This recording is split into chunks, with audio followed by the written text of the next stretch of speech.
is me Sabha from Elementor Addons. Today I'm gonna show you how to create amazing headings for your website by using our free Elementor Heading Widget. Since we all know heading is what grabs the attention of the viewer, and it also helps the search engine scan the website easily.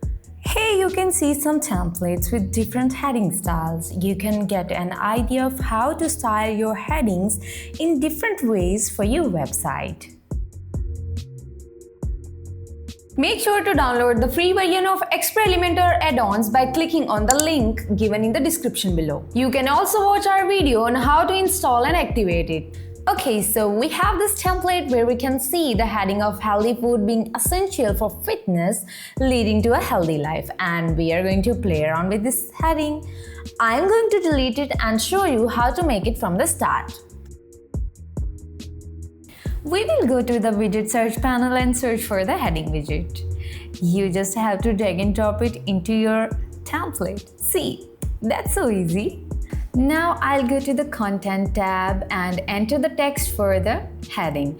Here you can see there are 3 titles: before heading, center heading, and after heading.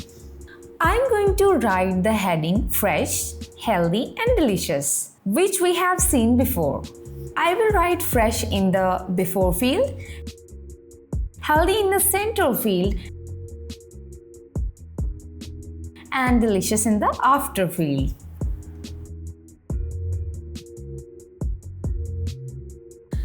Next, as you can see, is the link tab. Here you can link the page to the other page of the site by simply typing the name and selecting it, or if you want to paste any other external link, you can just easily copy and paste it over here.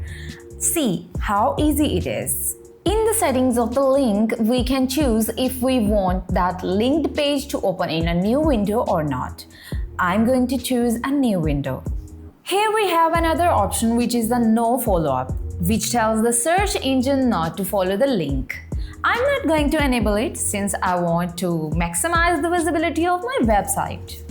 Now we have an HTML tag. It determines the page hierarchy. HTML tags help search engine understand the structure and content of web pages, which can enhance your website search engine ranking. Here H1 means most important and H6 means least important. I'm going to choose H1. There is alignment. We can align our heading either left, center, or right. I'm going to choose the left alignment. You can choose whatever you like the best. Awesome! We have finished our content tab, which was very easy. Now let's jump into the styling tab. Here we have 2 sections, the title and the center title. I'm going to choose the typography for the title first. In the family, I'm going to select Comforta since the layout is simple, so going for a very clear font. Then we have size. Let's try 80 pixels. Oh no, it doesn't fit. Let's try 90. This looks good.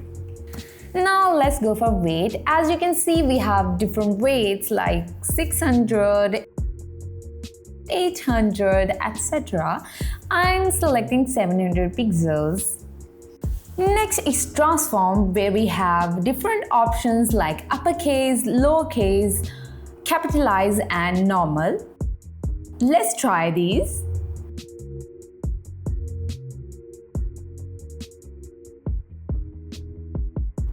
I'm using uppercase as required for my website. Now there is the style, where we have default, normal, italic, and oblique styles. The italic and oblique are somewhat similar to each other, but the oblique is smoother. I am selecting the default one. You can choose whatever you want. Next is the decoration, where we have underline, overline, and line through. I'm choosing the default. Next, there is line height. Here we can adjust the height of both lines. I don't need line height, so let's leave it as it is. Next is the letter spacing, where we can adjust the spacing between the letters like this. Next is word spacing, where we can adjust the space between the words. Let me show you. I'm writing the word hi in the before heading just to show you that how you can adjust the space between the two words. Here you can see that you can simply adjust the space between the word fresh and hi.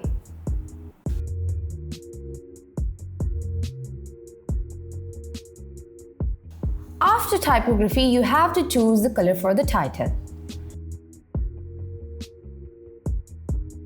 Here you have multiple customization options like clearing the color, adding a new global color, naming it, and you can also select a color sampler. A color sampler is a technique used to collect and analyze colors from different images or real-world objects. It allows you to identify and record specific color values, which can be helpful for various purposes such as color and design coordination. Now we have the text strokes, that means the outline of the heading. We can increase the width of the stroke from here. Next we have the color for the stroke. From here you can choose any color of your choice.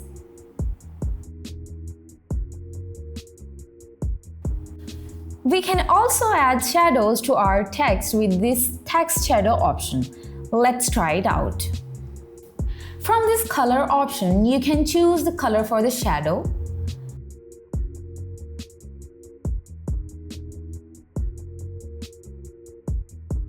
We can also adjust its blurriness from here.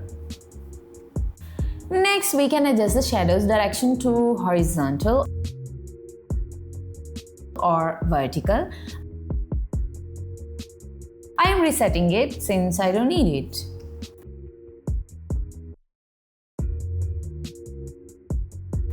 Moving towards the next option. Here you have blend mode, which you can use to add extra interactivity to your heading.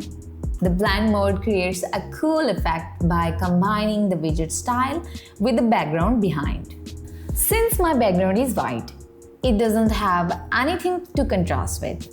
Let me just set a color for this container.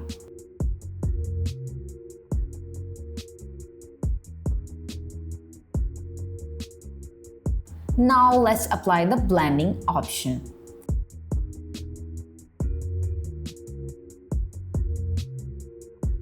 You see, it styled itself with the background. I'm going to apply for normal as I'm going to put the heading back to its original position.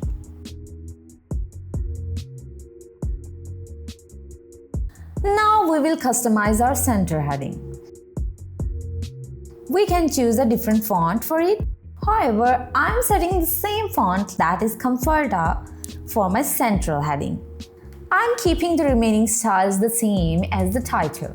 The size will be 90, weight 700, transform uppercase, style default, decoration default, no line height, no letter spacing, and no word spacing.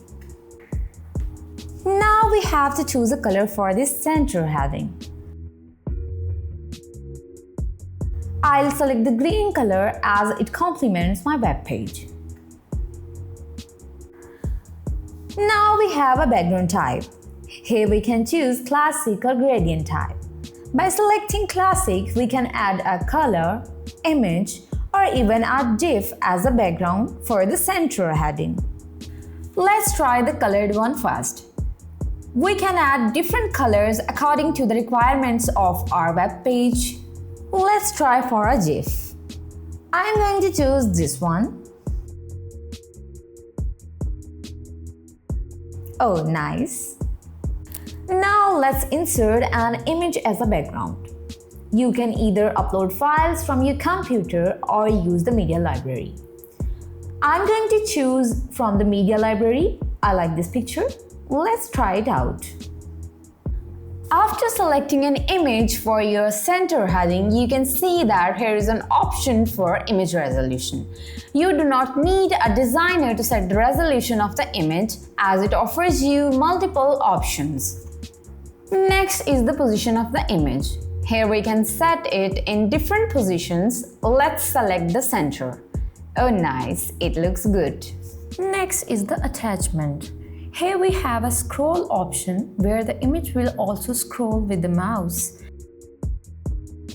And a fixed option where the image remains fixed. You can select whatever you like. Then we have a repeat, where you can select whether you want your image to repeat in the background or not. Now there is the display size of the image. How do you want your image to be displayed? Again, we have multiple options. Let's check it. Oh, the auto fits right? You should select what fits right for the heading. Now let's move towards the gradient. By choosing gradients, you have dual color option. Select the color 1. Now move towards the second color.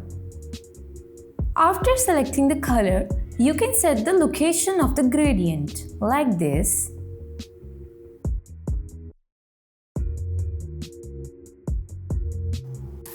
Next we have type of gradient. We have linear where the color of the gradient will flow in a single direction, or radial where the gradient will originate from the center. Now set the position. Here you have many options. I am selecting top center, bottom center. I am selecting the linear one. Next we can see the angle, where we will select at what angle we want our gradient to be. Since I don't need a gradient for my heading, so I'm gonna stick with solid colors, as I think that it looks more appealing. See the difference. You can easily customize your web page without any designer or coding skills. Next is the border. We can add border around the central heading. We have many options like solid, dotted, dash, or double. I am selecting the solid one. We can increase or decrease the border weight, like selecting 4 or 5 for all sides. We can select different widths for different sides by unlinking the toggle like this. I am selecting 10 for both top and bottom of the border. It's just to show you, as I don't need border weight. Here is the color option for the border. You can choose any color, as I have selected this green one. But I don't need any border or border colors, so I'm going to select none. We can also add border radius to make the border radial from the sides, like this. We can also unlink the sides and set the size differently. As I am selecting 100 for both top and bottom, you can see the difference. As I don't need any radius, so I'm gonna delete it. Next we have padding option. Padding is the distance between the empty spaces. We can increase or decrease it. Like this.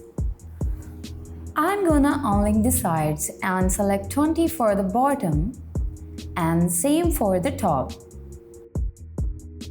But let's keep the heading simple to complement the page, so I'm deleting it.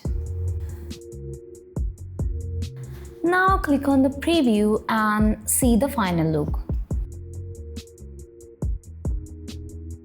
Hope you find this video helpful. Don't forget to hit the like button and subscribe to our channel for more informative videos. See you in the next video.